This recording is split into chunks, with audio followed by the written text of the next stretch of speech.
Gentlemen, it gives me a immense pleasure to extend a warm welcome to all the esteemed panelists and SMEs to the webinar on SME Manufacturing E-Summit. It's organized by SME Chamber of India in association with AU Small Finance Bank. I am Mr. Mahesh Kumar, General Secretary of SME Chamber of India. I would like to introduce AU Small Finance, who has supported this webinar. AU Bank was started in 1996 by Mr. Sanjay Agarwal in Jaipur as AU Financial, NBFC. It has effectively worked on funding economic growth, underserved, unserved, low and middle class individuals. AU Financials transformed into AU Small Finance Bank in April 2017. The bank today has over 734 touch points, 400 branches present over in 15 states and 2 union territories and 1,43,000 SMEs with a customer base. Now, I would like to welcome all of the panelists. Mr. Joshi, who is a Joint Director MSME, he will join with us very soon. I will request Mr. Chandrakant Salunke, Founder and President, SME Chamber of India and Federation of Indian SME Associations, to give the welcome and introductory remarks. Over to Mr. Chandrakant Salunke. Thank you, Mahesh Kumar. On behalf of SME Chamber of India and Federation of Indian SME Associations and SME Business Forum, jointly with the AU Small Finance Bank, we are organizing today's very important webinar called SME Manufacturing E-Summit, which is focusing on the finance, manufacturing, exports, and digital marketing. Friends, I would like to welcome Mr. Rishi Dhariwal, the Group Head of Branch Banking, which is heading AU Small Finance Bank, and he is going to speak on the role of AU Small Finance Bank for growth of SME sector, and what are the banks have taken initiatives and support services for the SME perspective. We have a very eminent speaker, Mr. Amit Chahane, who is going to elaborate on the particularly on manufacturing sector and challenges and solutions for the particularly when they do as a CMA and various activities, particularly in a SME perspective. We have Mr. Anand Digaskar, Director, Junum Diasute Consulting and Services. He is going to speak on the developing customer experience through a digital process-led transformation. And he is going to give a lot of inputs for the particularly the flexibility meets efficiency. We have Imran Sheikh. Imran ji join? Yes, I am here. Yes. Yeah, okay. Yes, sir, he's there. Imran Sheikh, advisor, Yogna Entrepreneur Success Services LLP, and he is going to speak on the achieving and a breakthrough business growth for SMEs. Friends, on behalf of SME Chamber of India, I welcome the viewers, listeners, and delegates those are joined for this webinar. During this pandemic, SME sector is the most affected sector. And during that time, banks and financial institutions and digital platforms have been, very useful for them for particularly to promote brand, market, and sell through various products through this platform. We know that currently a lot of SMEs are going in a various stress, especially for the banking, finance, especially for the marketing and manufacturing sector. Nevertheless, we have achieved a very good target growth for last 3 months, and we are going to achieve the last 3 months this the last quarter. And I'm sure that this will be useful for the particularly for the India's economic growth, where SMEs are playing very important role. We know that SMEs will run only on work only on the fuel of the finance. The fuel equal to finance, skill manpower, advanced technology, digital transformation, then export promotion, and mostly the level playing field in a state or particularly national level. Today, Mr. B.S. Joshi is going to speak on particularly on the role of Government of Maharashtra in perspective of the SME sector. But he is busy somewhere out, and he has just sent a message that he is going to be joined for shortly because he's on tour on Aurangabad. But we expect that he will join shortly and he will share his thoughts. Mahesh Kumar will be following. Will follow with them. Friends, I'm interacting with Imran Sheikh for last I think 3 to 4 months, and he is a very unique. He has very unique ideas, particularly for the SME perspective, where I'm going to expect a lot of inputs from him, how the SME can leverage the what are the advantage and support services created by this kind of consultant, and especially also from Mr. Shahane, how the SME can go for a costing, because most of the SMEs fail when they go for a costing, when they go for presenting their product and services in the front of there's like a corporate or multinational companies or other SMEs or even government supply.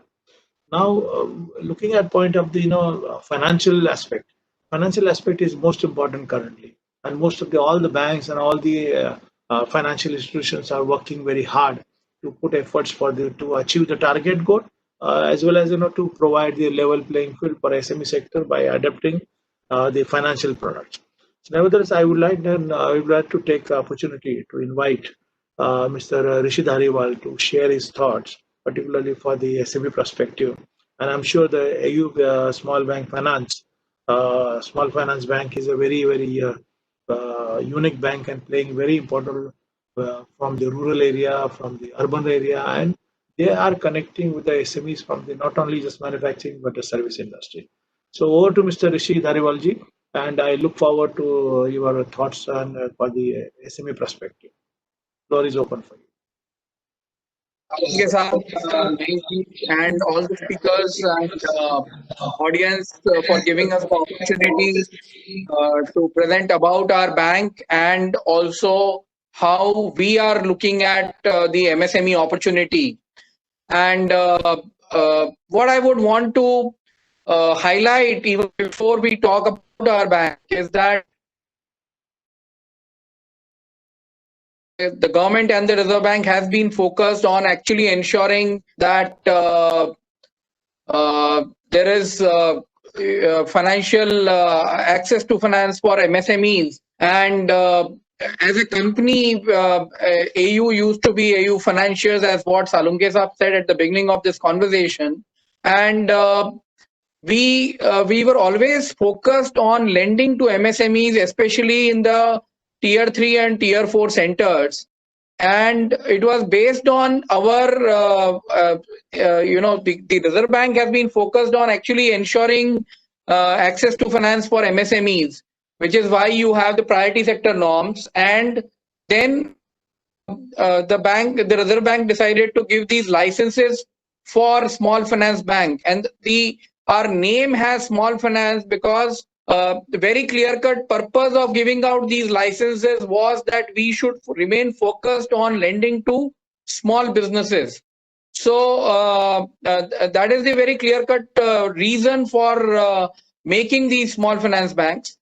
And very importantly, I would want to tell the audience here that, for example, universal banks, the large banks like HDFC, ICICI, SBI and all, are supposed to do 40% of their loans as priority sector lending, whereas the requirement from small finance banks is to do 75% of their loans as priority sector loans.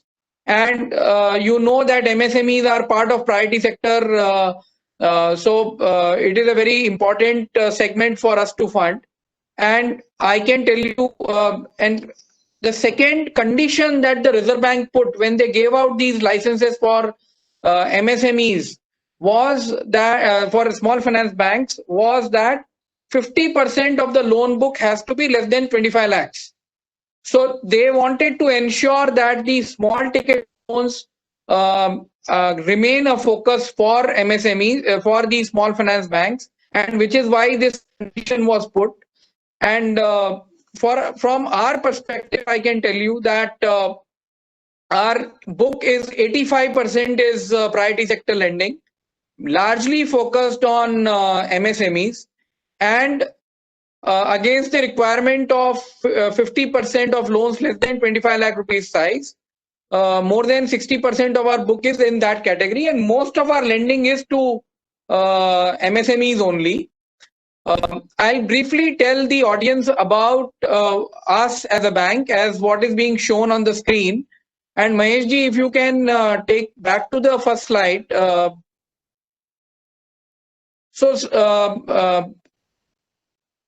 Yes, the first slide, next slide, sir.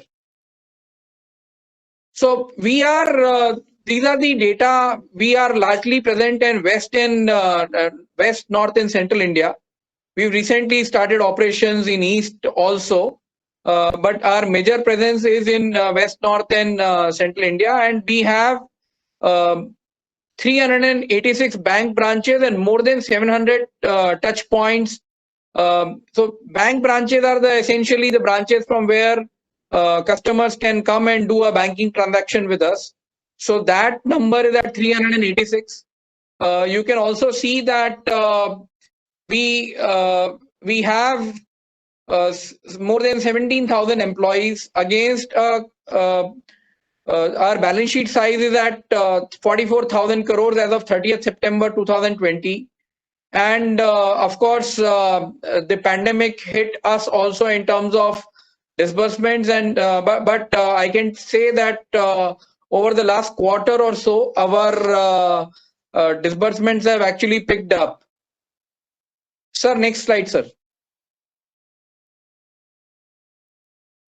So what we have tried to do is, especially for MSMEs, we have launched a new platform called for lending to MSMEs, where the entire journey is digital and online, which helps to curtail the turnaround time and manage the loan process better.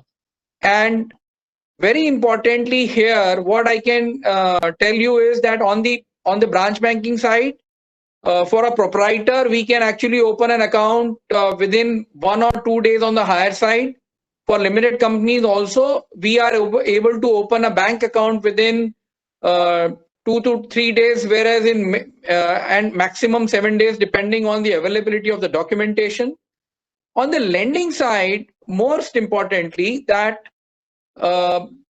the assessment is actually done, the assessment of the loan amount is actually done based on the actual business of the customer. There is a lot of emphasis on understanding the business and arriving at the loan amount for a customer, because we realize that there is a big challenge around getting the right amount of funding for MSMEs. And to inform everybody in the audience, we have, out of our 44,000 crore book, out of which loan book is around 32,000 crores.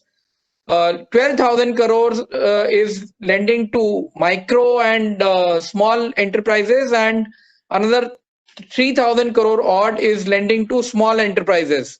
So what I want to say is that more than 50% of the book is actually focused on MSMEs only, right? And that is where by constitution, by the requirement from the RBI, we are focused. Sir, next slide, please. So this is a brief overview of the deposit profile. Of course, the majority of our deposits actually come from urban markets. Urban markets are the ones where which are the metro and urban cities. 67% of our money, 72% overall of our money comes from urban markets, and 30% odd of our money comes from core markets. That is about the deposits, and we get deposits from all kind of customers, individuals, corporates, cooperative banks, government, and task accounts. Sir, next slide, please. So this is the vision framework for how we want to construct a digital journey, which will ensure that we are able to lend faster and better to the customers. So when we set up the bank 3 years back, we ensured that we made investment in latest technologies. So we have a digital core. Many of our engagement channels are, through mobile banking, chatbot, and we are working with lot of partnerships to find solutions to fund MSMEs. So this is what we are doing, and in the future we want to look at incremental innovation through sandbox and leverage loan service providers and payment service providers.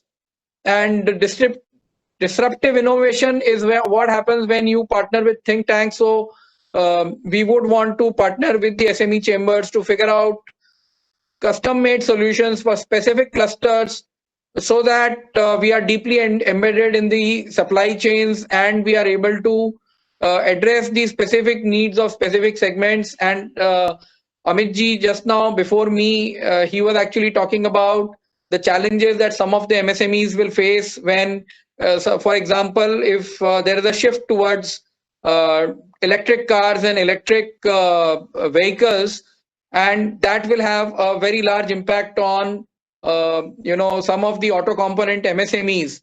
So we would want to work with the SME chambers and the industry segments to see how we can help to develop some of the businesses, and to that extent we also offer the loans under the CGTMSE scheme of the government, where up to 2 crore of loan can be given without collateral, and we can work on tailor-made solutions and see how this can help in improving access to finance for MSMEs.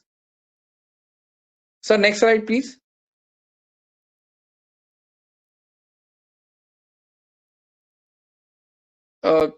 Yes, sir. So this is about how we are working to strengthen our digital banking channels. So we are coming up with video banking and digital lending. This is, I think, important. The rest is not as important, because today when a customer wants to talk to a bank, nobody wants to start with press 1 for English, press 2 for Hindi, and then for loans press 1, then press 2, and it keeps on going into phone banking. You would rather, in the like we are able to do this conference on online, in the same way one would want to be able to speak to a phone banker the moment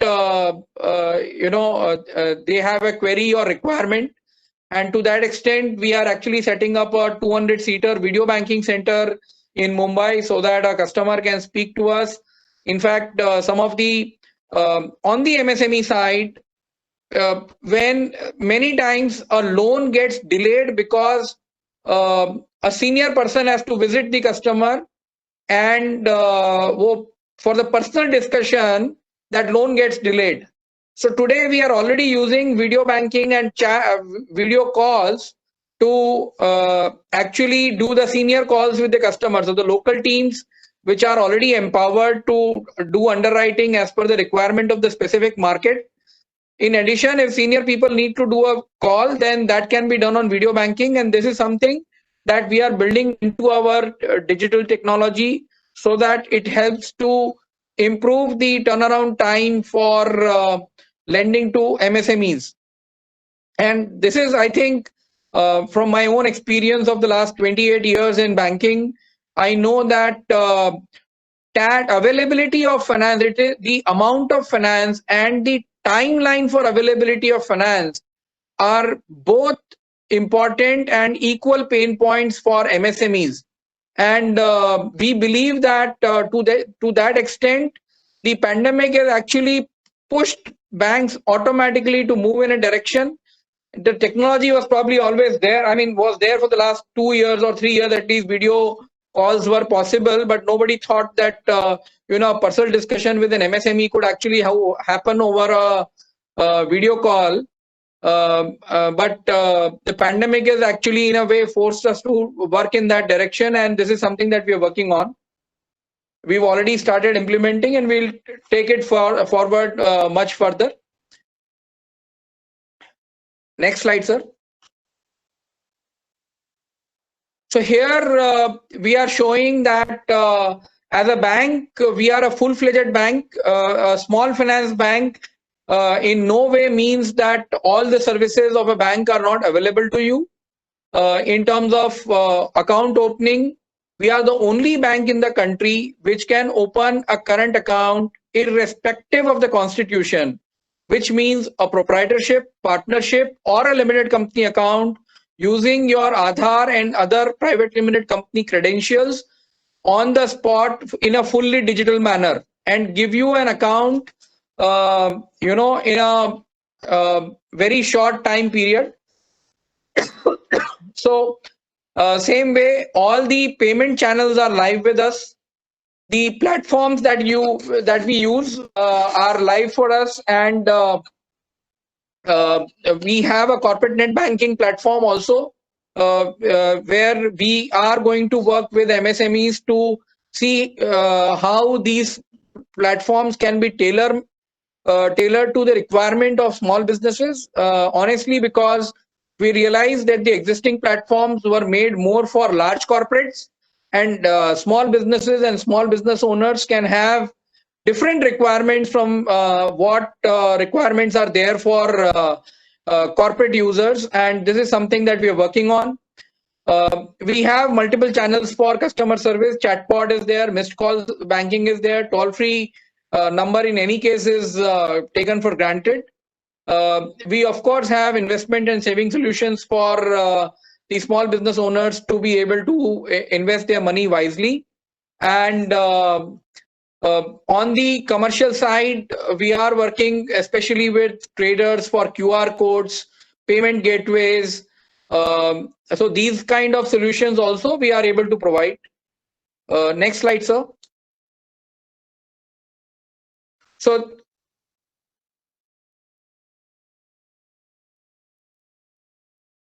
sir, this is quickly about the export and import numbers from India, which we all know that post-pandemic our trade deficit actually for a moment actually shrunk, but our exports are up only 0.1% in December 20, whereas imports are up 7.6%. We of course given some details about the overall numbers and how these numbers have moved. Salunke Sahab, yeah, next slide also further after this.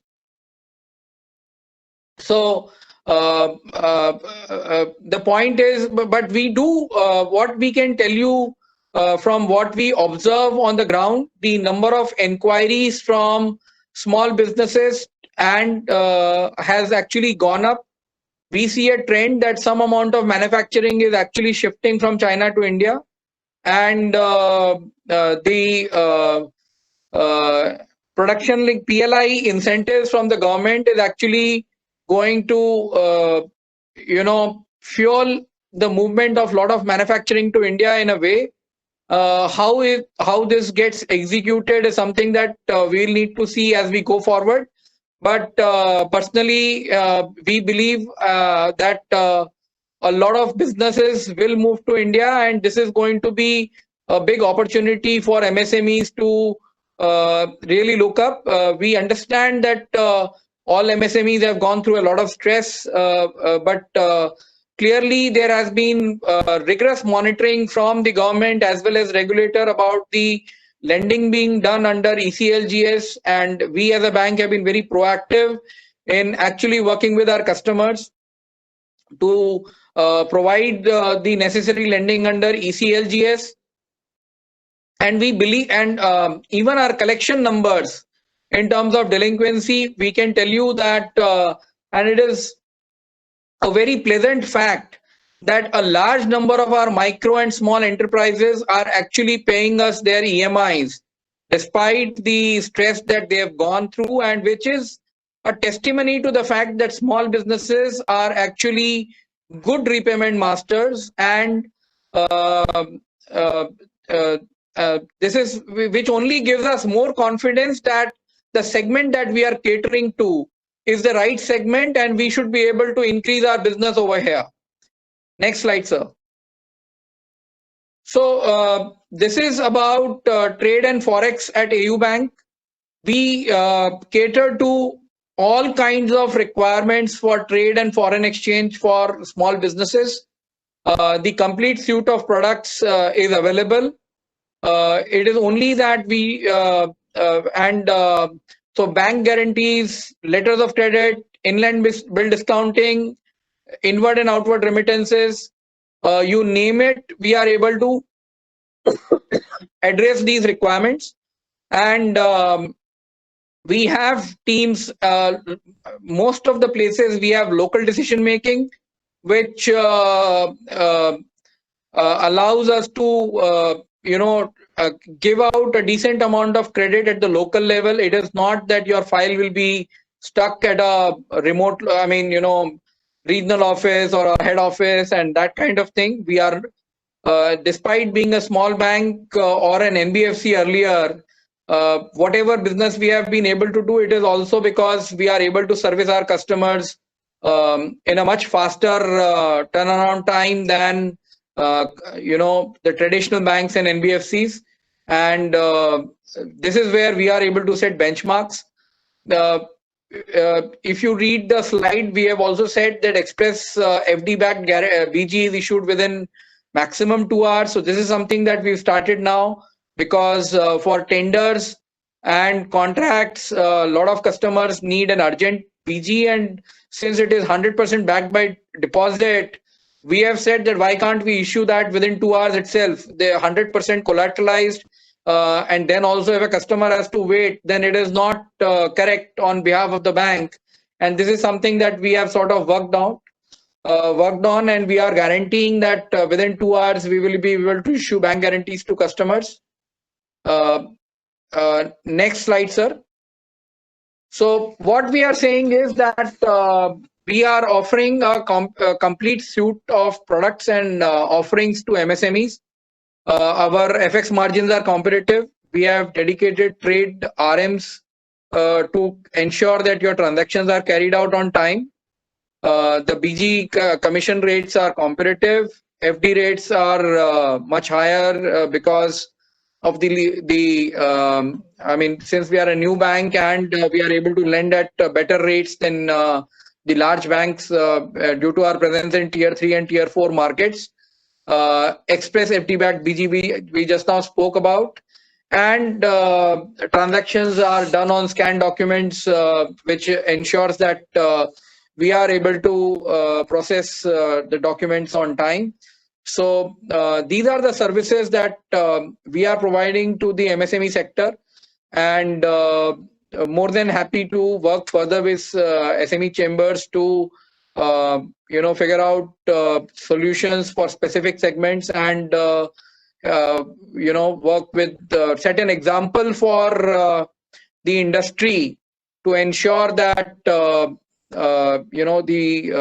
problems of access to finance for MSMEs are addressed.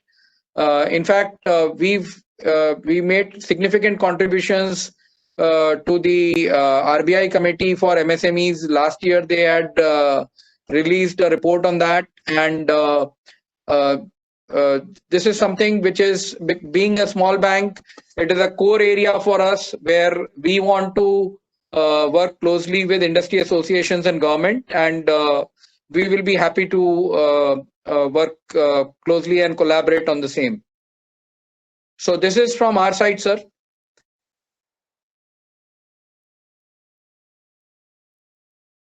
I invite Mr. Amit Chane to share his thoughts. Thank you, Salunke sir, and the entire team for giving this opportunity. I will briefly talk about the challenges, as particularly for manufacturing sector, and not only the challenges, but what are the probable solutions. Now, these are all problems which are known by the SME sector. I will just quickly recap all those. Typical problems which are faced by the SME sector is one is single or limited products. Second is single source of earnings. Now, typically in pandemic, we have seen that this is a major challenge that was faced by many of the SMEs. And that was the major reason why the SMEs faced a major issue during this pandemic, because that was the single source of earning for most of the SMEs. Then the next issue is most of the SMEs are more of a job worker than the product manufacturer. So again, if the parent company or the company for which they are doing this job work, if they are in a trouble, in turn, the SMEs will be in trouble. Then typically the entrepreneur is with a technical background. So this typically poses two problems. One is either other areas like finance, HR are totally ignored, or he spends too much time on these other aspects and the core aspect of technical things is being ignored. Then, of course, the limited or non-availability of suitable technology is again one more problem. Limitation of scaling up, like typically we have the resources and the technology and even the capacity as the constraints. And typically, if we get a bigger order or if which is beyond our control, then scaling up in a short term is a major issue. So that is one more problem. Dependency of traditional ways of funding. We have bankers with us, so he will touch upon this concept in a more detailed manner. But we, as an SME, we still go for the traditional ways of funding. We don't explore other ways of funding, which I'll be talking about in the second part, that what are the probable solutions. Then ineffective marketing strategy. Then lack of government licensing, because many of the SMEs, they typically face this issue of getting the sanctions, getting the approvals in time from the government. And in that process, they may lose a good order or good amount of efforts are being, vested in this particular government licensing. Then compliances, as day by day, the compliances are increasing. And to cope up with all these compliances is again one more challenge that or problem that is faced by the SME. And last but not the least, the succession planning. We have seen many businesses which are single-handedly, faced or single-handedly run by the proprietor. And after his demise or after his death, there is no one to look after, and practically the businesses are closed.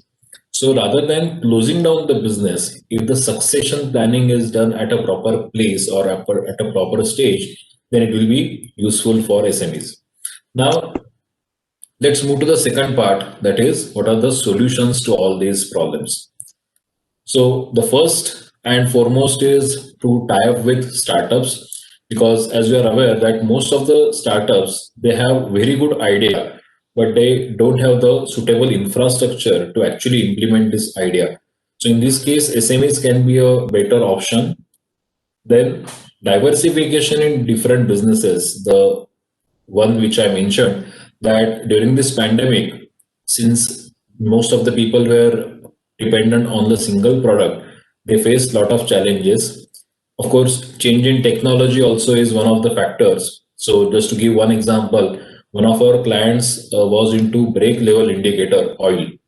So the moment the brake technology changed from traditional braking system to active or ABS, then this brake level sensor was no longer required. So all of a sudden, they were in a problem. So likewise in automobile industry, as more and more electric cars or electric vehicles will be produced, there will be a good amount of setback for the typical manufacturer in SME sector, which will be there. So you should invest in research and development and try to develop your own product or service, which will be in long term, which will be useful. Then try to create a niche product or service which is not available in the market.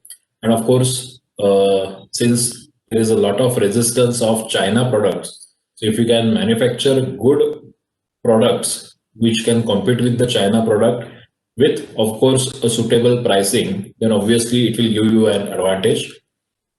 Technology tie-ups. Those who are from the similar background, let's say electrical engineer or electronic engineer or even automobile companies, if they come together and they have some kind of technology tie-ups, which will help them to cater to a bigger order, then even this technology tie-ups can be a good option. Then order sharing and in turn profit sharing. Again, if you get a good order or bigger order than your capacity, and if you share it with your fellow businessman, and through that, if you try to expand, I think that will be a more feasible solution. Use of digital platforms, again, we'll have a detailed discussion on this in the another session, so I'll not be touching upon this. But typically, when we say digital platforms, people understand, or the common misconception is having a website or having a Facebook page. So it is not a ritual that you should have only the website and Facebook page or LinkedIn page, but unless and until you effectively utilize that for your business, and unless and until those likes and everything is converted into business, it is of practically no use. Then one more thing which is lacked by many of the SMEs is there are many government schemes which are available, but SMEs typically are not taking the full advantages of those schemes. Just to give some examples, like even in customs, if you are importing certain machines from outside India, then industry specific, there are lot many advantages or lot many schemes which are available, and unfortunately the SME sector is not taking the due care or due benefit of those schemes. So all these are solutions, and one more solution to this is a virtual CFO, which I'll be talking today on a more emphasis. So what is typically a virtual CFO? For SME, one more challenge is you cannot have, or you cannot afford rather, to have a full-time chief financial officer. So what is the way out? You can have a virtual CFO who is a consultant. He is not your employee. And why his services are required? Because to bridge the gap between your accountant and year-end audit which happens. So you need someone who can be with you on a continuous basis. So you have a junior accountant who does a job of routine data entry, and you have a consultant or you have a chartered accountant who will come into picture only at the year end. But in between the year, there are a lot of things, or there are a lot of decisions that you have to take. And for this, you need someone who will be your friend, philosopher, and guide. And that is precisely the role of virtual CFO. Now, what this virtual CFO will do, or he can do for you, is to have the correct constitution of the business. When I say constitution, you should check what is the constitution of your business and whether it is suitable considering the nature and scale of your business. So if it is a proprietorship, you should always think that whether you should have a partnership form so that the technology and other things can be shared, or you can think of even private limited company or even a public limited company. On the contrary, in many businesses, having a private limited company is not a necessary thing. But people, in a hurry of incorporating the company, they do that, and after that, there are a lot of compliances which are required to be done. And if those are not done in a proper way, then there is a heavy cost that you should pay. So you have to strike a balance between these two extremes, and you should have appropriate constitution of your business. And one more misconception that many people have, that once a business is formed or once an entity is formed, that entity should remain the same throughout its life. No.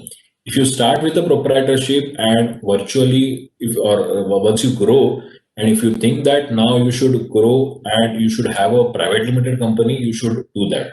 So keep a watch on the constitution of the business. Then the virtual CFO will help you in taking the strategic business decisions, like whether you should make a product or whether you should buy. Similarly, backward and forward integration, as well as the diversification, right? Virtual CFO will also help you for a periodic health checkup of the organization. Like in medical term, we call it as preventive health checkup. So this is the kind of health checkup that you need on a periodic basis. Now, this periodicity can be different for different businesses depending upon the nature and complexity of the business. But it is always better to have a regular health checkup of your organization so that at the year end, there won't be any surprises. And there are many decisions or there are many compliances which are to be done on a regular basis. Then he can also help you for customer and vendor evaluation. We have seen many times that if both these decisions are wrong from customer selection as well as vendor selection, then you may end up in a trouble. So from financial perspective, he will help you to guide how to choose a particular customer or a particular vendor. Of course, compliances is one more major area that he can look after. And I always tell the client that don't look at the cost of compliances. So let's say if you are paying say 15,000 rupees a month to a consultant for doing all the compliances, rather than 15,000 rupees, you should always see what is the cost of non-compliance. And then you should check whether this 15,000 is good enough to pay to that consultant. We have seen many cases wherein there are a lot of non-compliances and the client gets the notices and they end up paying huge interest and penalties for these non-compliances. So one should avoid this. Then one more aspect which is definitely can be taken care of, looked after by virtual CFO is employee evaluation and appraisal system, wherein he can do a scientific evaluation of the employee performance and how to reward them in terms of increments and other things. Then he does a coordination with the management, employee, and other consultants, like your marketing consultant or other consultants. One more aspect which is typically ignored by MSME is the inventory management, and it is managed in such a unprofessional manner that many times there are a lot of lapses, there are a lot of chances of pilferage and other things. So one has to control inventory or one has to manage the inventory in a proper manner, and definitely the virtual CFO can help you in this. Same is the case with fixed assets. Similarly, the accounting system that you are using. Now, again, in this pandemic, the major issue which was faced by many that they had a desktop-based accounting system, typically, let's say, Tally. And then there was a challenge that if that accountant was supposed to work from home, the licensing and other things was an issue. So basically, if you transfer from desktop-based to cloud-based accounting system, that will also help you in managing the overall things. And again, the virtual CFO can be of use. One more important factor which Salunke sir did mention in his opening remarks, that having a good scientific costing system.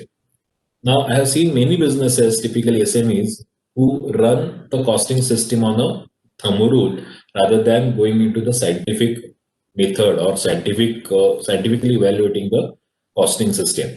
So this is very much required, and I have seen many business decisions which are wrongly taken because of these thumb rules being used, or many times these thumb rules are not evaluated and revised in a periodic manner. So this is very much essential for all the manufacturing companies, particularly in SMEs, to have a robust costing system in place wherein they will get the correct inputs as far as the cost, and accordingly they can set up their pricing. Now, these are typically the extension of costing that I was talking about, that a product life cycle. So typically, if you take an example of car, then what is the cost of my car during its entire product life? So that also should be correctly examined. Similarly, how much cost I am incurring to serve my activities. That means if I got various channels of distribution, how much channel profitability I am getting or how much per customer profitability I am getting. So these are some of the pointers which I just wanted to share it with you. And of course, with whatever limited 15 minutes time that I had, I just thought I will just throw upon these points. And of course, all these points needs a detailed elaboration and discussion so that it will be useful for the MSc. So, of course, if I have any questions, I will be happy to take up, or maybe we'll take it at the end of the session. And basically, we also give all these services. So, if you need any help from our side, we'll be really happy to do that. Thank you. Now I will request Mr. Digraskar to go ahead. Namaste, ladies and gentlemen. I would like to thank SME Chamber of India for providing me the opportunity to share my thoughts on differentiating customer experience through a digital process-led transformation. I would like to share my experience and the process which we have implemented globally in our local environment. Traditionally, many companies think that most of the company didn't succeed due to lack of new clients. But as per our survey, we find out that many SMEs or MSE business in India and globally not able to succeed or didn't work to their potential due to poor and inconsistent follow-up with their existing customer. Agenda for today's presentation is on the screen.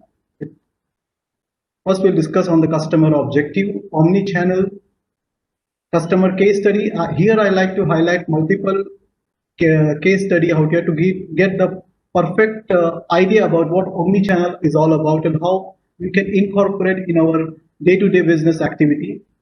Then we'll talk about revolutionize the way your business interacts, opportunities, SMEs in India. So this is the agenda for today's presentation. How to lead a digital transformation in your business. Prepare a climate for change. The first step in digital transformation is to establish why you are doing it. Many of the business which we had come across, they just do, if we come just tell them that you should make a website, you should make a web portal, they immediately implement it. First of all, the first and foremost question they should ask why you are doing it. Create an action plan. Solution to your pain points don't necessarily have to involve technology. First, you should have the clarity, because if you have the clarity in your thought process and if you can put it on the paper, we as a consultant and technology can definitely provide a solution. In the case study, I will share some of the thought process. Establish a change team. Engage and communicate and sustain a change culture. We should predominantly ask as a customer and the business objective. Are my existing client customers satisfied with my product and services? How many client customers provide repeat order? Are my customer getting information about my new product on timely basis? Am I doing proper account mining with my existing customer? Are my seasonal festive offer reaches my customer? How many existing clients provided me referrals, and so on. In a nutshell, if I want to say in one statement, am I getting 360-degree view of my customer and business? Again, repeat, am I getting 360-degree view of my business and customer? Very important challenge which I like to highlight. Many of the challenges Mr. Sahane had taken up, but I like to highlight lack of access to new technology. What many of the organization is blessed with the proper approach of internet access and other opportunities. But the unfortunate part of that, in spite of having a blessed environment of mobile access and the internet, we are not able to reach to the needy people or the SME at rural areas as well as in the much of the metropolitan city also. We are not able to use the technology in a prominent manner. So what is omni-channel customer experience? You must have heard about this word omni-channel, direct channel, but what exactly the omni-channel customer experience? An omni-channel customer experience is made up of individual customer touchpoints over a variety of channels that seamlessly connect, allowing customer to pick up where they left off one channel and continue the experience on another. Let me explain in a simpler parameter. For example, when you open the website of any business website, immediately you will see the AI chatbot popped up, and immediately they will say, good morning, may I know your name, the purpose in the chatbot itself. So you will see that the artificial intelligence approach of the virtual chatbot is all speaking like a human with you on the chatting parameter, and then try to understand the objective of your visiting to the website. But here the chat has stopped with the on the website, but what had happened, it had asked you multiple questions like what time is convenient for your call, what is the purpose of your calling. So this information at the back end had gone to the respective agent, and you will see that after the chat is done, you will receive an SMS on your number. Thank you for so you can see where the chat had stopped, SMS has taken up from there, and after the SMS you find out that you were receiving a call from the agent. So this you can see that is a multiple omni-channel experience is coming up and making the business and the customer experience to most satisfactory level. To explain more further, let me explain you with the case studies which I would like to say about a cab service. It's one of the very interesting case studies. That's the reason I have taken up as a service industry this over here. What exactly the challenge of here? That to increase the customer expectations, because as you know that if you want to use the service, you have a lot of expectation. As an individual, I have a lot of expectation for the cab service which I'm using. You should have a CRM to handle the software. So what was the business requirement? So the moment if I browse it, automatically I should receive an SMS from the third party vendor and generating the auto call from the dialer of the passenger. In order to achieve their objective, the company went for outbound call center services with an SMS integration. SMS should read SMS and should convert incoming SMS to lead. Convert the lead should include inbound campaign for dialing. Require quick auto dialing in order to save agents time. Able to do live monitoring. Require report. You can see how entrepreneur is clear about his business requirement. If I want to generate my business, if I want to develop my business, if I want to develop my reach, I have to use the omni-channel activity towards it. I want the SMS integration on the CRM. I want the dialers to be there. I want the phone call to be there so that the proper result, the proper reach gets to the respective customer. How it happens, it goes one step ahead also. It goes once the service is done, the payment is done. And once the payment is done, you get an SMS, you get an emailer, and also you get a feedback parameters. So this is a complete full package solutions, which a business requirement for the cab service. As a result, this had increased to large number of passengers in short span of time. This is one of the great success story in our country. Moving further, the case study I like to talk about the second omni-channel towards it. That's a business house. So what they do, the company wants to put up a help desk for party organizers or anyone who wants to buy soft drinks, frozen ready to eat for weekend parties. They want to encourage people to call the helpline and place orders, and they will deliver the required product as home delivery. So what was the business requirement here? They want to establish a single number, and that single number needs to be routed to the agent who is available. So if you see that the one number, the moment, and there are almost like 15 agents over there. So immediately, once the number has been dialed, the agent who is available after the 3757 seconds, the call is routed to the agent who is available to pick up the call, irrespective of the location. It is completely of the cloud-based service. And it also the application for the CSR will be documented, order to how it will be, and how the marketing team come to know about the lead.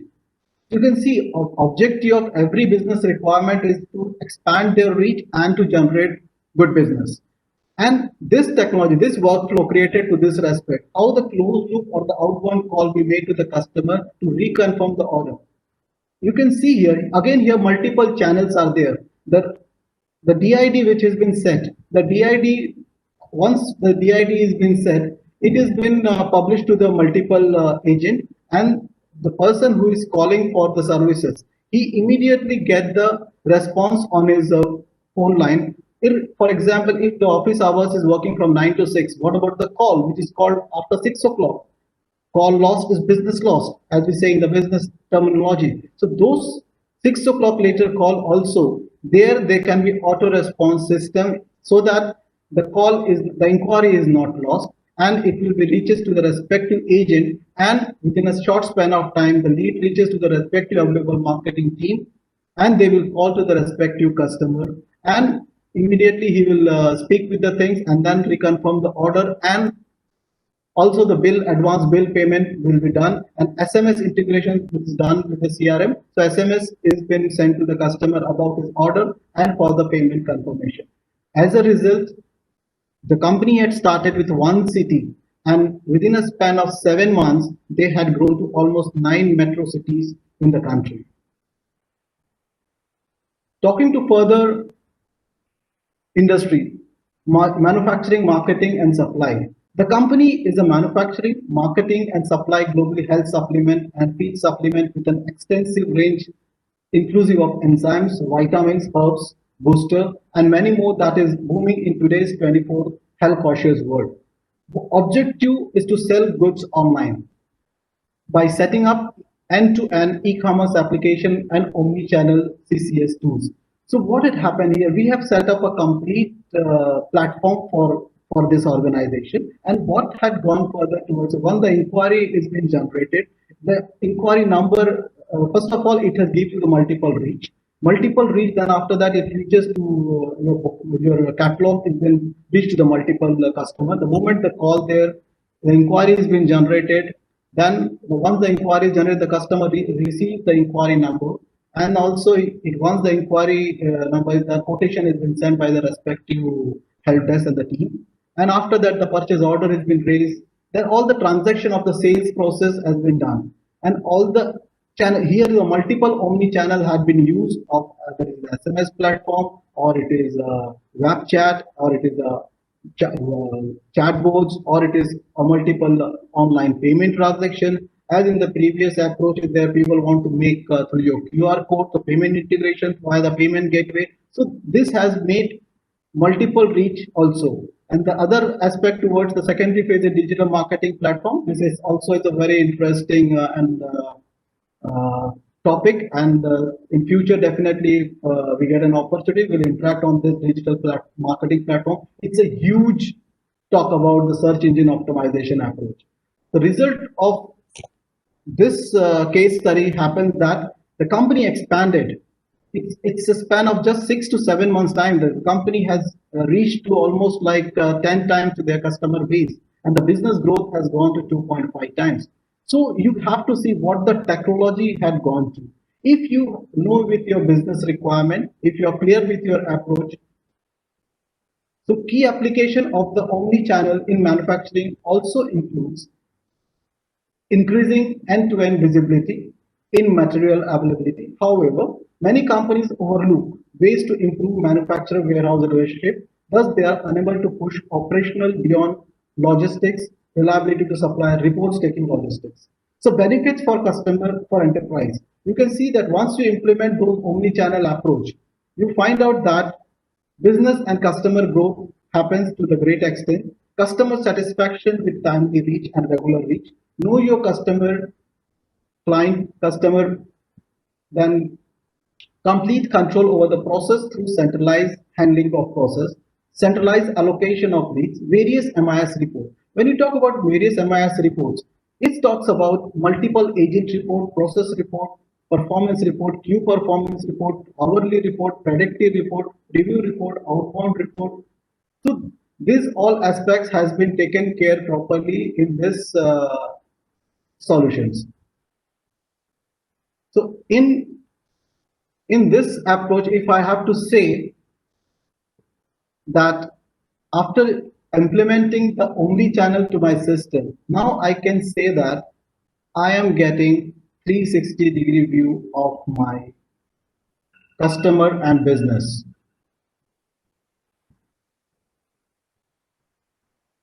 Moving further, so in the initial part, what we have discussed, am I getting 360-degree view of my customer and business? after implementing an omni-channel to your business, you can say that yes, I'm getting 360-degree view of my business and customers. Opportunities. Let's move to the next agenda of next topic of the agenda. That opportunities in SME in India. Abundance of fintech firms. If you can see that India is blessed with having multiple fintech firms who are ready to assist you with the multiple technology. And the good part is that this technology, which is very expensive globally, it is 1/10 of the cost available in India. And I will say it is much cheaper than that it's available in India. So the existing of the cloud had made technology access to the lowest level at to the extreme to the maximum level. So I will say the technology starts maybe from 2,000 rupees, it will go to the almost like $100 million. So this is the range of fintech or the technology availability in the country. As rightly said with one of the speaker, that taking advantage of the government schemes, as you say, multiple schemes are available for that approach, whether the startup or the Make in India. As also on the online bidding, there is a lot of discounts or what is concessional is provided for the SME and the MSE for bidding of the government projects. As if you are the startup or the Make in India startup company. Leveraging to the e-commerce turn. E-commerce turn makes the visibility of you reaching, leveraging on the e-commerce trend. SME now can make their presence in the online world by going digital. For many years, the SME sector was struggling with the intense compensation or competition, but going digital can give them required edge. With this, I would like to put the closure front here that 2021, 2022, and 2023 is going to be a year of progressive changes in the Indian SME sector based on the trends mentioned above. With a significant rise in technology and innovation, a business-friendly atmosphere for the SMEs will become a reality. I will suggest that please always align with your customer, prefer to communicate with your business and offer him synchronized and asynchronized solutions via omni-channel, email, messaging, social media channel to provide a more satisfied customer service experience and streaming workflow efficiencies. Thank you very much. Thank you, Mr. Dikaskar. Thank you.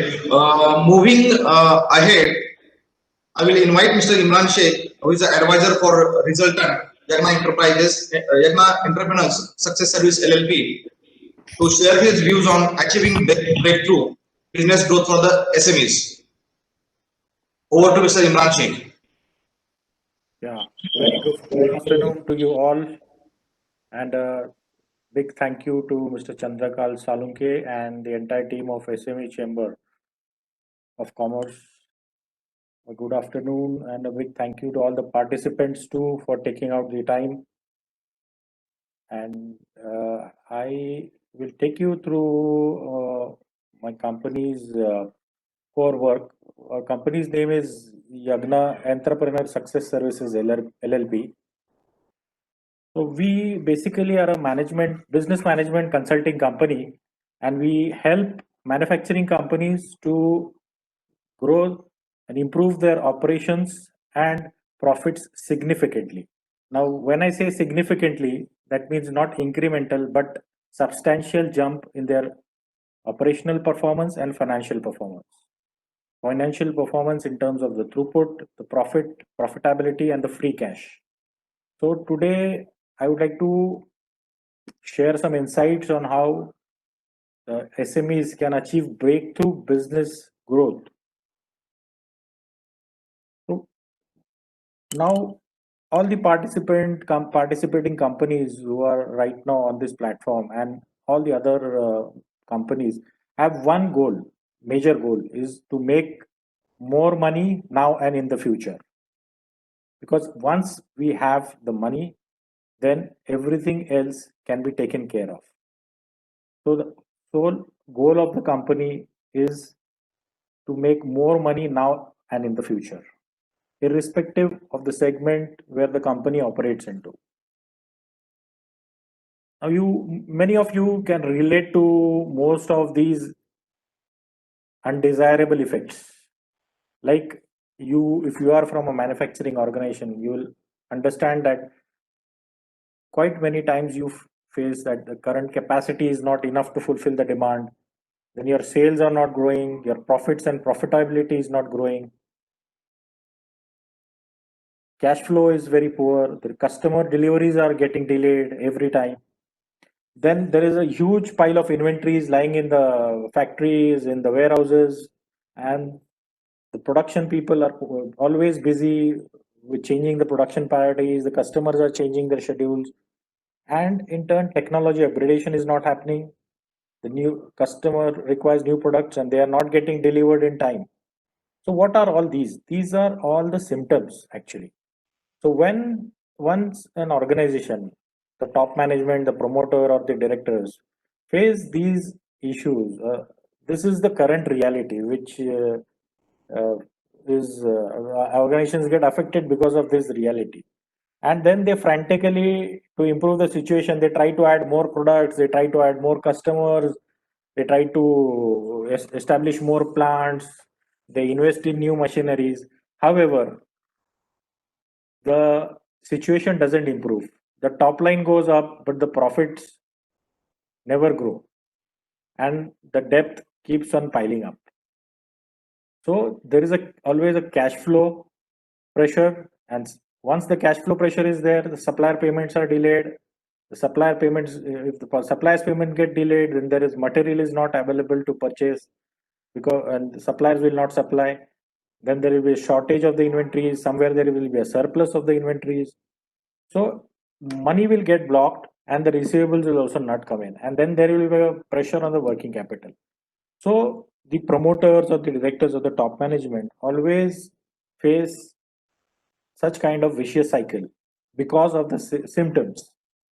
Now it is very important that we go to the root cause, because these are the symptoms, these are not the root causes. These are only the symptoms which the entire organization faces in their day-to-day operations, right?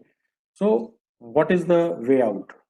So what we generally look at organizations, any manufacturing company or any other company, in three perspectives, like what to change, what is the real problem which when solved can take that company to the next level of improvement or next level of jump, wherein they will earn more profits, free cash.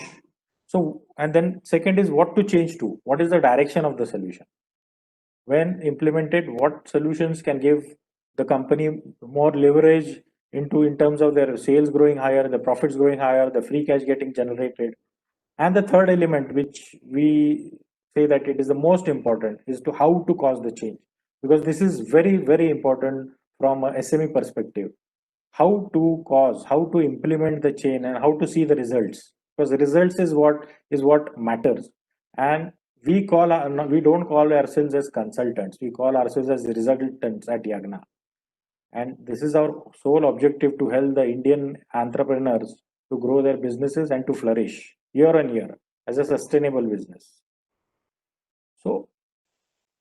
So I think whoever is listening to this and looking at these slides, there is one prominent question which they might be thinking of is it possible for one initiative to increase their throughput, improve their delivery performance to their customers, reduce their inventories, wastages, and within a short period of time, and without increasing their borrowings, without increasing their investments, without increasing their operating expenses, but subsequently increasing their profits and free cash? So this is the key question which we have understood across the Indian SMEs, and we have been trying to help the manufacturing SMEs to take them to exactly to this state wherein they will operate with higher sales, higher profitability, but without any borrowings, without investments, and without increasing the operating expenses. Now, how we do it is, for that we need to understand that any organization or organization is a system. It is made up of various functions, like there are suppliers, there are logistic service providers, there are various functions like production, operations, quality, finance, HR, and many more. So these are all the And all these functions are interrelated.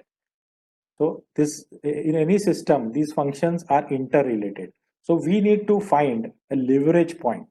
In any organization, we need to find a leverage or point which, when acted upon in the right direction, will give the organization immense benefits in terms of their financial and operational performance. So we do exactly this with the various SMEs and other companies, where when we try to find out this leverage point.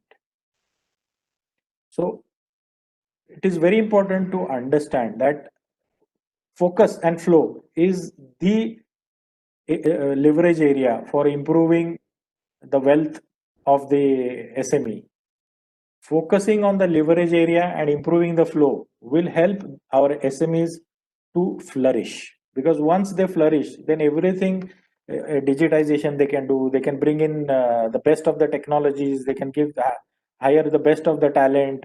So everything will be a result of focusing and keeping a watch on the flow through this leverage point, which we call it as constraint of any organization or system at a very holistic level. So I'll just try to give you an example on how we implement at the various SMEs and how we help them. So I'm giving an example so that you can understand it better. So if an organization is, say, currently at a sale of, say, 100 crores, their truly variable cost is nothing but the raw material cost or the costed bill of material. So the throughput, you can say it as a gross margin, is 50. Their operating expenses, the entire expenses which takes care of the labor cost, the transport cost, the admin cost, the factory expenses, and all the other expenses which an industry or a company incurs. So say it is 40 crores. So the net profit comes to 50 minus 40, which is 10 crores. Now, what we do is without any investments, like we do not ask the companies to add machines, we do not ask the companies to add manpower. In the same capacity, whatever resources they have available, we minimum deliver at least 30% out of the same capacities. So naturally their sales grow to 130. The truly variable cost will grow by 30% because it is the raw material. Throughput will be 65 and operating expenses will not improve. By the way, in all our implementations, we have been consulting since last 10 years. In all our implementations, we have seen that there is a lot of hidden potential in the organizations, and which, when exploited, can do wonders for the organization. Even their operating expenses reduce. So if you see here the power of the implementation, which with our unique methodology, which we have been delivering to the companies, 30% increase in sales will give you a 150% improvement in the profit jump. This is what we look at the companies and then try to promise that company. After looking at their data, looking at assessing that company, and then we move into the implementation phase with the company. And doing this, we also generate significant amount of free cash, because as you know, sales is sanity, but profit is vanity, reality, but cash is the reality. Cash is the reality. Sales is sanity, profit is vanity, but cash is reality. So we have to ensure that we have free cash flow. It doesn't mean that a profitable company always has a free cash.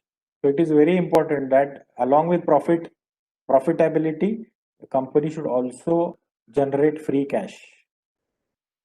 And with our unique implementation, the companies, wherever we have implemented, they start seeing the results within the first 90 days of the implementation. So this improvement is far better than their previous performances. We have seen with the companies or around 20-25 years old also, we have been successfully delivering the results. Within the first 90 days, they start seeing the results. So how do we go about the entire process is like we have a 3-step methodology wherein we interact with the top management of the SMEs, the promoters, the directors, or the proprietors, and then we have awareness session built, kind of awareness session with these people, where we discuss with them on how we do it, what impact it has on the entire organization as such. We also give them an insight on how we develop their people also, and how it will take out their valuable time, and they can focus more on the growing their businesses. Because the reality today, wherever we go and see, is most of the management, top management, is busy in daily firefighting, which is a big loss for the company, because top management's attention is very vital, and that has to be utilized for growing the companies, and either not for the firefighting. So this awareness is basically a step wherein we interact with the top management and their key people, and help them to understand what we do, how we do, and what benefit it gives to the company, and what period of time.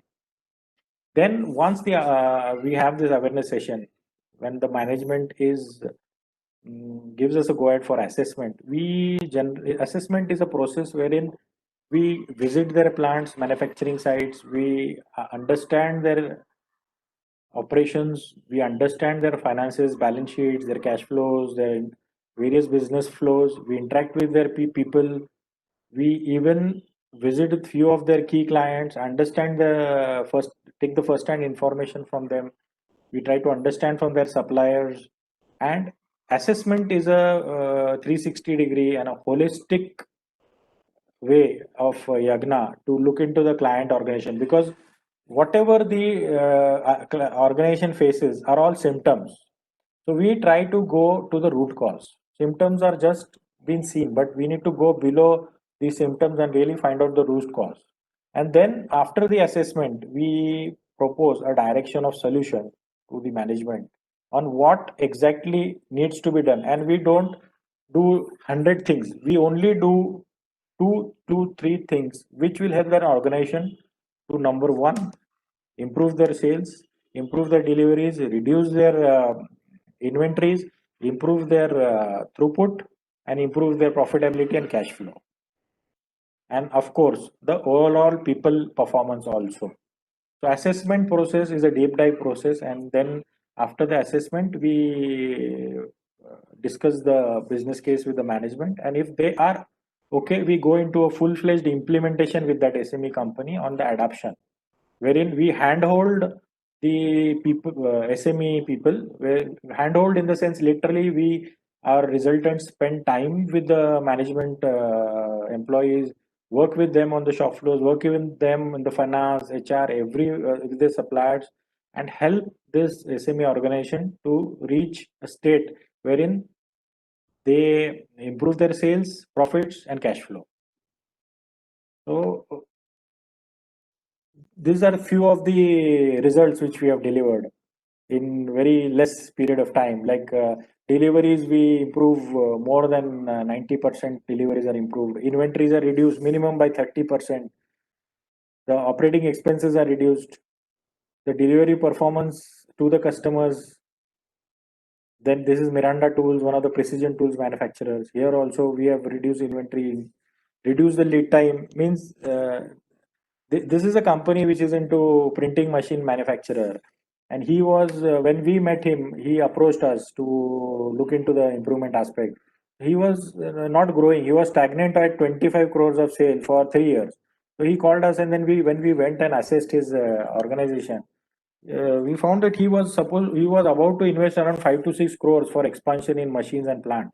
We immediately on the same day we told him, please do not invest anything. And within the next 3 to 4 months, we generated at least 35% more capacity. In the first 3 months, we generated 35% more capacity from the same plant. And he decided not to invest these 6 crores. And in the first year, his sales went from 28 crores to 38 crores, around 37 crores. In the next year, he went to around 62 crores. So this is the power which we deliver to the SMEs, and without any investments, without incurring the expenses, but within the same capacities. This is Bellows paint equipment. Similar results. Sales have been improved. Throughput has been improved. This is a motor manufacturing company. 100% capacity released. This is an excellent case study. In the first 15 days itself, we released 100% of his capacity. So this is another example. There are many more examples. I've just put up some few ones. And this is Godrej, where we have worked at two of their divisions, wherein there were excellent results in terms of the availability to the customers, lead time reduced, free cash generated. And currently we are consulting 3-4 companies, and one is a company which is into plastic products in automotive and consumer kind of items, wherein his receivables outstanding was 30 CR when we pitched in, and we helped them to improve their free cash within the 3 months in the Corona time, maybe in May, June, July. In 3 months time, we brought his receivables down to 5 crores. His sales in the last 4 months have gone up by 35%. His profit or throughput, we say, throughput has gone up by almost 50% if you compare with the last year.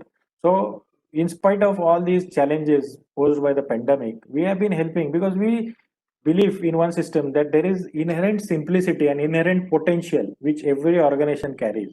And if looked into holistically, we can unearth this potential. The management is also eager, or they have the urge to improve. So we work with such entrepreneurs who are have the hunger to grow, hunger to improve their profits, free cash. So this is power. These are all the customers which we have got tie-ups with various. We have some partners for softwares with some US-based companies. We are Demand-Driven Institute. We are the partners in India for them. We also have the ERP system wherein we follow the principles of theory of constraints, which was invented by Dr. Goldratt, who was a physicist, Israeli physicist, and is the pioneer. So we have inbuilt a ERP system wherein the management and the entire team of the organization can get all the reports, it's a very user-friendly ERP, which has been unique in India. So these are all again our clients. We worked with Kirloskar Brothers, Forbes. We have been helping companies, whoever come our way, who have the urge to improve.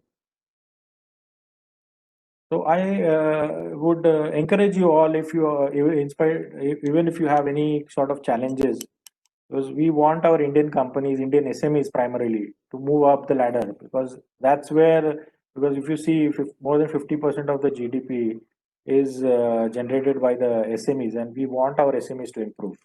So I now hand over to Mr. Mahesh Kumar. Thank you everybody for patient listening. Thank you, Mr. Sheikh. Thank you, Mr. Sheikh, for the good presentation. And what we can say, every successful man, there is a woman. So here we can say every successful entrepreneur, every successful SMEs, the advisory firms like you are behind every successful entrepreneur. So moving ahead, we will have some questions from the participants. So my first question goes to Mr. Rishi Dhariwal. See, what are the basic criteria you see when you lend to the MSMEs, and how you analyze the customer when they have not the credit history? When you are working in the ground level, at the grassroots level in the MSME sector, so how you analyze the customer when he has the no credit history, and what are the parameters basically you use to lend him? So Maheshji, I have my colleague Mr. Vivek Tripathi also, Vivek Rathi also on the call, the Chief of Credit for the business banking. Welcome, Vivekji. Good evening, everybody. Can you sir repeat your question again, sir? I missed that question. See, question is this: what are the basic criteria when you lend to the MSMEs, and how you analyze the customer when he has the no credit history? Okay, so primarily the SMEs, as you all know, is the backbone of Indian economy. So, and it is the primary, our objective is to assess the, SMEs in a very friendly way, because the whole endeavor is to support SMEs and let them grow with the help of the banks. So, if the customer, or if any SME doesn't have the, credit history, the basic, the premise of underwriting or appraising SME is to first, understand exactly what is their plan, what is their vintage, what is their experience in that industry, in their product line. The major part of appraisal is the vintage and experience of the SME in the line of industry, in the line of product which they are planning to, or they are doing it. Then comes to what is their equity, what is their involvement, how much they are committed to the business. It is not only the how much they are committing themselves to the project or the plan or to their business which they are doing. And then the product line, as to what is the the industry, the product which they are into, how is the competition, all those things. And then comes to your their what is their exactly the equity part, debt to equity. So all these things we look at, and then when we judge exactly whether we want to, whether the customer even though the customer doesn't have the vintage, doesn't have the history, but whether we want to go ahead with that proposal or not. So these 3-4 things we look, we keenly watch about any SME. That is the whole SME. Okay.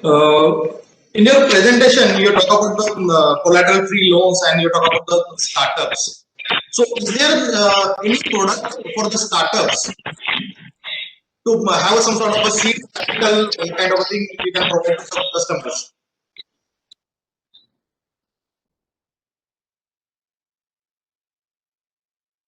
We have products. We don't classify any business as a startup or a vintage. We are lending to startups also.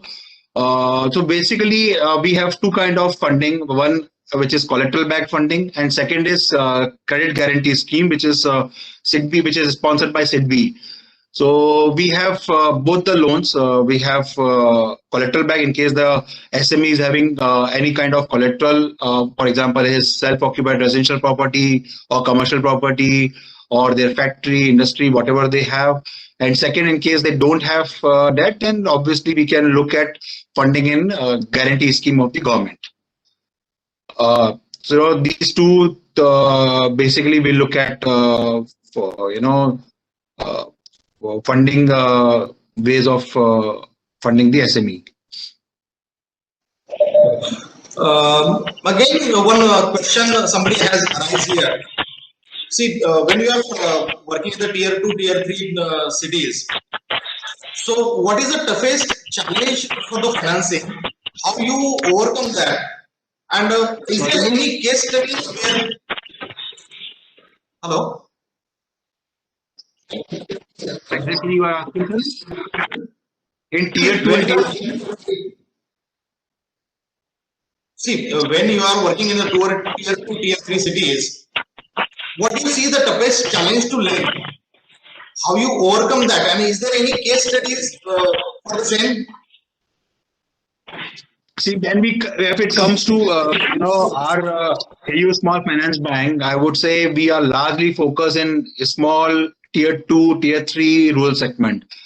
Large chunk of our portfolio is basically towards these towns only. So we don't find any challenge in lending to these towns, because our experience says that SMEs and businessmen which are located in small towns have very good repayment track record. They have very good credit history. They are very committed to the repaying the loans. So our experience is very good with the tier 2 and tier 3 promoters. There is no at least the challenge which we face in tier 2 and 3 is basically the financials aspect of the promoter is not that very good, because largely they know how to do business. They don't know how to make financials which look good to banks. Basically, and then we look at exactly the nature of their business. We don't look at the financials only. We look at exactly how much the customer is earning. How much net worth that entrepreneur has made. So basically, then we assess the actual net worth of the borrower, actual net worth of the SME. We do meeting with the SMEs. We understand. We visit their various properties, various factories, various place of operations, and then we try to assess exactly what is their net worth of the borrower. It is very PD based, which is personal discussion which we do with the SMEs. It's not on your paper which we do. When we meet borrowers, we assess their actual worth, their net worth, and then we go ahead and do the lending in this segment. And our experience has been very good in tier 2 and tier 3 towns. We are in fact very much active in rural markets also. So we are quite positive. And we don't, yes, of course, we have to understand the customer, we have to understand the entrepreneur, and for which we meet entrepreneurs. That's how we assess their actual worth, whether they have that worth or not. Collateral free loan की जो बात हो रही थी, mister Mahesh Kumar बात कर रहे थे आपसे, तो बताइए कि कितने एसएमईज आपके पास जब आते हैं 2 करोड़ कोलैटरल फ्री लोन के लिए डिमांड करते हैं? I think that number is not very high. I mean, there would be very few SMEs who would actually ask for a 2 crore loan. I can only tell you that average tickets for majority. So we have two parts to the MSME portfolio. One is the secured business loans, where we extend a term loan, and that number is 1,43,000 customers and 11,500 crores of lending. So you can see that the average ticket size is there only 9 lakh, 10 lakh rupees. And up to 50 lakh rupees is the maximum ticket size in that segment. Hello? Haji. Go ahead. For the business banking side, where the customers avail cash credit and OD facilities, the average ticket size is around 1 crore rupees, which is, I think, a 3,000 crore rupee portfolio. So that is what we have. Okay. Vivek, you want to add some flavor to the CGT MSE loans? Because I think Chandrakant Saab is actually asking for that number. See, at this point, we just started 3 years back, 4 years, almost completing 4 years as a bank. We launched the CGT MSE scheme is there for last almost 10 odd years. The credit guarantee scheme, which is launched by SIDBI. So we launched the CGT MSE scheme almost 1.5 years back. 18 months back, we launched our credit guarantee because so once we became the bank, when we launched, and we don't have my question is, when any SMEs are approaching you, are they demanding 2 crore loan, or you have a cap of 1 crore only? We internally at this point we have capped it at 1 crore, but because we know we had just started this program, guarantee scheme. Okay, चलो But ठीक है. अभी we are ऐसा we है, are in process. I can understand. See, usually why I'm asking, because I usually regularly interacting with the RBI governor, deputy governors, all the banks, financial institutions. और मेरा ये focus रहता है कि how banking sector, NBFC हो या financial institutions हो, how they are putting efforts to enhance the lending towards SME sector. अगर आप देखा जाए तो देखिए, अगर 2019 अप्रैल से लेके 2020 मार्च तक अगर आप ग्रोथ देखेंगे तो schedule commercial bank, private bank and foreign bank का दायरा इतना कम हुआ है कि 5.43% से लेके 5.34% तक डाउन हो गया है. ओके, और कम से कम सिर्फ 40,000 करोड़ का कोलैटरल फ्री लोन ये साल में दिया गया है. तो कहने की बात है कि when I interact with the finance minister और फाइनेंस मिनिस्ट्री, हमारा ये है कि अगर प्रायोरिटी सेक्टर होता है तो प्रायोरिटी सेक्टर को आप इंपॉर्टेंस देख के ज्यादा क्यों नहीं बढ़ाते. 7 करोड़ एमएसएमईज इंडिया में है, उसमें से सिर्फ 45 lakh MSMEs are enjoying banking facility. तो आज 6.5 crore MSMEs are still far ahead than banking facility. तो आपके लिए बहुत बड़ी अपॉर्चुनिटी है. Yes, sir. आई सजेस्ट आपकी जो बैंक है AU small finance bank should take advantage. Chamber के साथ Sure. जुड़ जाइए, और अग्रवाल साहब भी मुझे अच्छी तरह जानते हैं, उनसे भी आप बात कर लीजिए. तो हम लोग आप अच्छे क्लाइंट दे सकते हैं. और वर्किंग कैपिटल हो, टर्म लोन हो या फिर ट्रेड फाइनेंस हो, इसके लिए बहुत सारा there is a good opportunity we can plan. Now, coming back to the Mr. Imran Sheikh ji, when we are interacting regularly, tell me, suppose any entrepreneur currently this in pandemic. Yeah. जब इस pandemic में उसका business बहुत slow हो गया है, they are not achieving their target growth. So how you are going to turn out them from difficulty to regularize, and regularize to growth, and growth to the higher growth. Right. So see, basically, as I explained, we really look at the organization very holistically, and then see what is his business dynamics. We understand his operations, we understand his finances, and we come up with a solution, only 2 or 3 solutions which can help him or that organization to make multiple improvements, multi-level of improvements in only 1 or 2 selected, say for example, some initiatives. So what we do really is we optimize their inventories, reduce their lead times drastically. Now, as I said earlier, one of the capital equipment manufacturers lead time was 6 to 7 months, and he is also exporting to around 25 countries. So his lead time was 7 months, and we bought that lead time to less than 85 days. So that reduced his investments, it improved his lead time to the customers, and it gave him more sales. Plus, there was the capacity got released, so he was able to serve more clients from the same capacity. And we have a unique method of monitoring and helping the clients or the SMEs to improve their cash flow. Our objective is always that there is an inherent potential in every organization.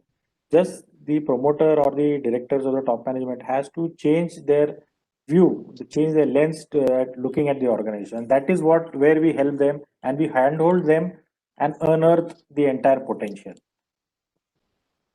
Okay. And how many SMEs have enjoyed business from you during this pandemic? From us? Yes. Yeah. See, if you take March, April, May till May, there was all shut down. So, but from June, we are right now consulting around 3 SMEs. One is into plastic manufacturing, products manufacturing. One is with analytics and AI. And third, we are consulting is a precision component manufacturing company. Okay. So, as I said, the plastic manufacturer, we grew his sales within the same capacity by 25%. However, his throughput and the bottom line, that profit, went up by 35 to 40%. And free cash, which is receivables, were 30 CR to 35 CR. We brought it down to 5 CR.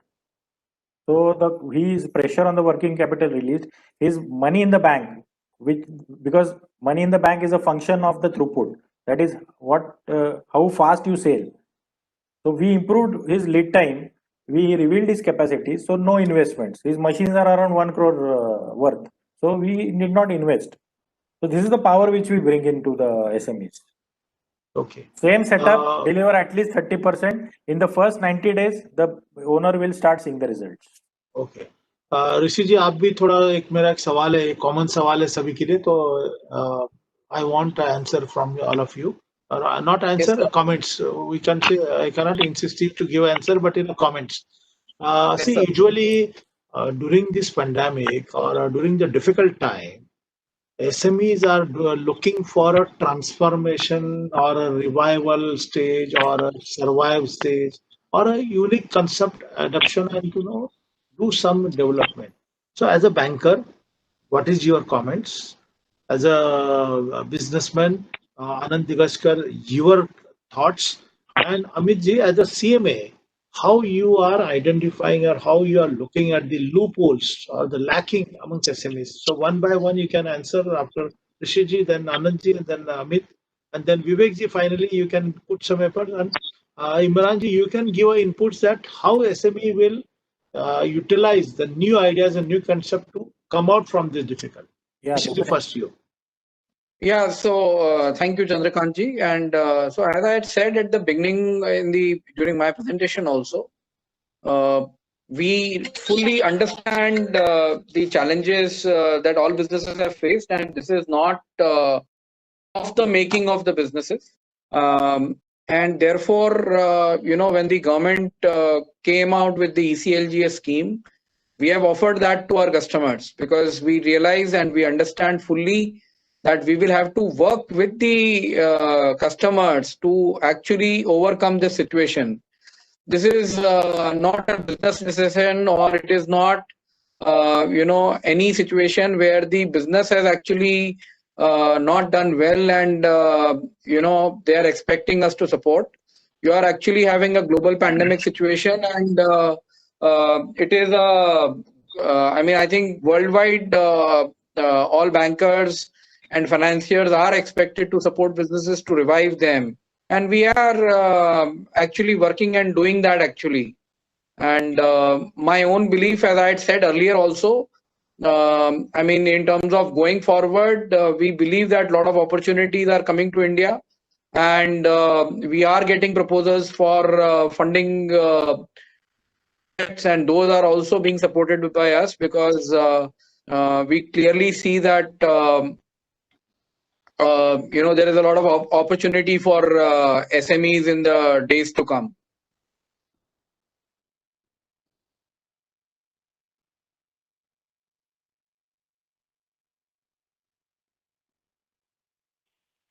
Next, Amit ji.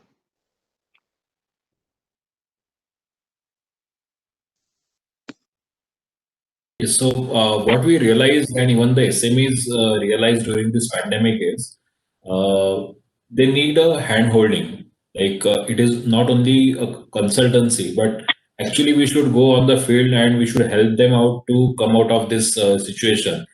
And this pandemic has really put a kind of alarm to everybody that the way of doing business needs to be changed drastically. So it has got both positive as well as negative points. Like if you take some IT startups, so for them also it is a good alarming situation that they can sizably reduce their overheads in terms of rentals and other things by working from home and other things. But at the same time, it poses a challenge of monitoring the efficiency of the employees and the productivity and everything.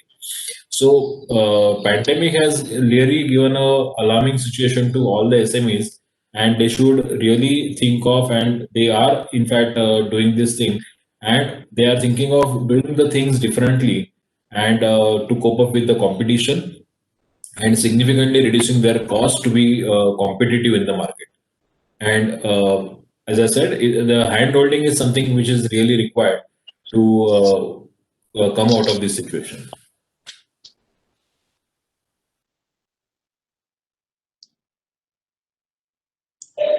Imranji, Yeah, see, what we have experienced in the last 6 months with the SMEs while interacting is that most of them are into cash crunch, and that is where we have a unique methodology wherein we help the promoters to generate free cash, because we don't believe in borrowing as a company, as a business management. We believe in generating cash from the same resources without addition of investment, without increasing operating expenses, because our fees get paid after they get the financial improvement in the financial performance. So it is a skin in the game approach. That is why we call ourselves as resultants and not consultants. And we work with their teams, and and we have seen that in all our engagements, we have delivered substantial results. At least 30% improvement in the first 6 months. At least 30% improvement in deliveries, in sales, in profits, in free cash. That is a power which we win. That is why we have this promise that whatever we do, we will do it, and that is why we have introduced a process of assessment wherein we go into their plants, understand their business dynamics, understand their finances, balance sheets, discuss with the top management, and understand where they need to grow, and we handhold their entire team. So one aspect of our approach is also people development, because what we have observed, our Indian SMEs do not have that kind of talent. But yes, if they are channelized, if the people's focus is channelized in the right way, they can do wonders. So what I suggest is, if you come across any SME who is struggling and to survive, we can even make him survive. We can revive his business, and we can take him to a very flourishing organization. That is what we carry on. Mr. Vigraskar. Yeah. Yeah. I would like to say here that SME has basically a lot of challenge during the pandemic, but there was a lot of, in this challenge also, there was an opportunity which they might have used it in terms of using the cloud services, because if you see pandemic, you cannot visit to the office. But the advantage what with the technology which they can do it, they can adopt this respective e-commerce approach. Like I'll give you an example about the pharma manufacturing company. So this company in the past was facing the same challenge, but we have not only we have set up a platform for them, we have done the complete integration. Maybe the end user may not come out of their place, but in the meantime they have the home delivery services which was available on the product. And by using the technology, and because of the cloud availability, cloud solution availability, now the cost of operation for the SME has come almost to the nil. So if they can use this technology in future also, I don't see any challenge that SMEs in India will have any challenges to flourish, because the same success story we have done in globally during the pandemic time, and we got a success rate. And I'm very much sure that if this thing implements in India also, definitely will get a much desired result. Thank you, Mr. Vigraskar. One more thing we have discussed over here about the digital technology and artificial intelligence. So one more thing I just wanted to have your thoughts on. See, when we are talking about the accounting and financing onto the global cloud computing, so do you think how MSMEs are capable to handle these things, and how they are competent to adopt this technology? What are your experiences in this? So anybody can answer the. Yeah, I would like to. Can I answer? Hello, Mr. Mahesh, can I answer?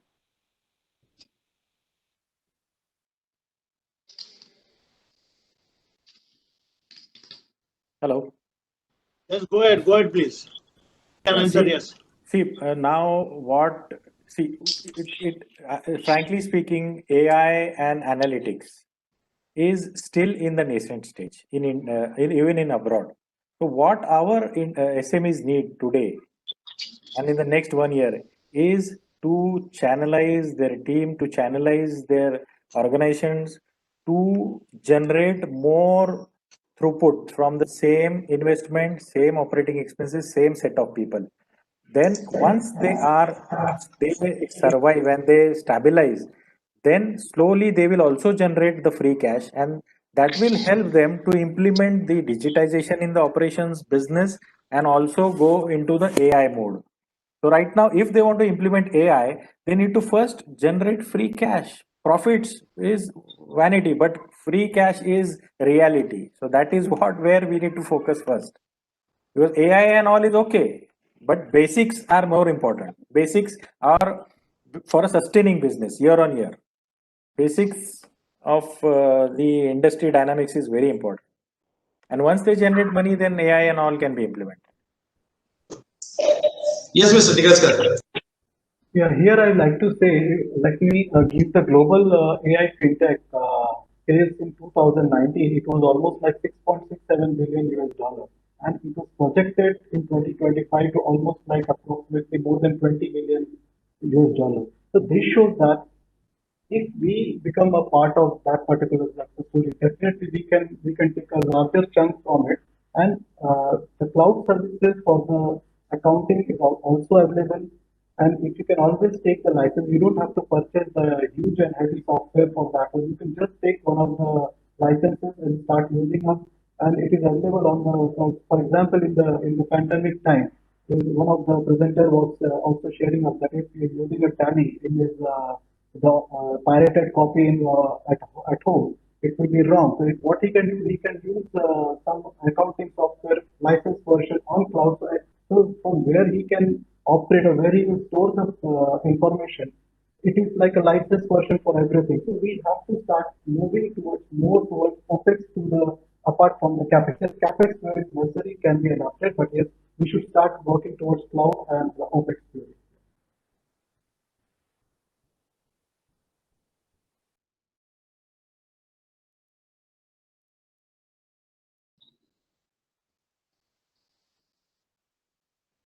Shall I add to this?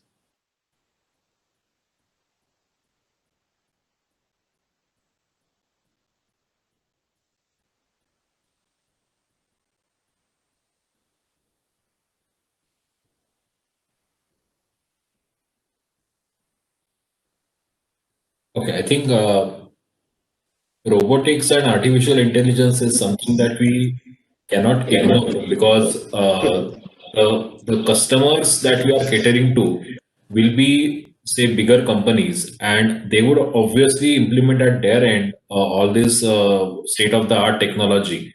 And if we are lagging behind, then it may happen that someone else may take advantage of that. So, though we'll not be at a implementing stage at SMEs, but definitely we should be geared up to have knowledge as well as the implications on our business as far as the artificial intelligence as well as robotics is concerned.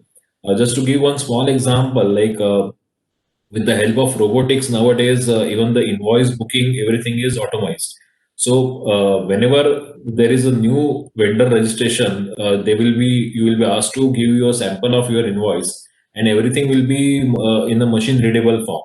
So if you are not aware about the technology and if you are not equipped with the knowledge of all this state of the art technology, then practically slowly you will be out of the market.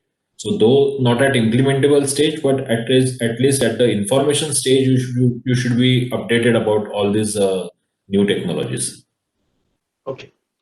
So thank you very much for very knowledgeable and very interesting suggestions and information given by all of you. I'm sure that without bank, SME will not grow, and without consultant, SME will not enhance their business activity, and they will not come out from their difficult time. I think we have to end today's webinar now. So 6 o'clock.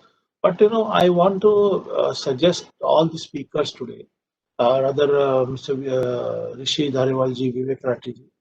Those are SMEs are struggling to get funding. Definitely, we will introduce you. But those are SMEs are struggling in their business activity or any other some reasons. I suggest all the three speakers, Amit ji, Imran ji, Digraskarji, So I suggest, you can be in touch with us regularly. We can connect with the SMEs, because giving consultancy, giving advice and the right time and difficult time is most important. India is looking to achieve the big target growth in next 3 years time before 2022 end. So that is our focus now, and we want to support SMEs on a different level. So with these words, I'm thankful to Rishi Dhariwalji as a AV Finance Bank to supporting this very important event, and Imranji, Digraskarji, and Amiji sharing very interesting points at this moment. But nevertheless, we are not going to stop here, but we are going to continue our collaboration, continue our association, and looking forward more value addition services for the SME world. With this word, I'm thankful to all of you. Thank you. Good night. Thank you very much, sir. Thank you very much. Thank you. Thank you so much for giving us Thank the you. opportunity. Thank you, Rishi.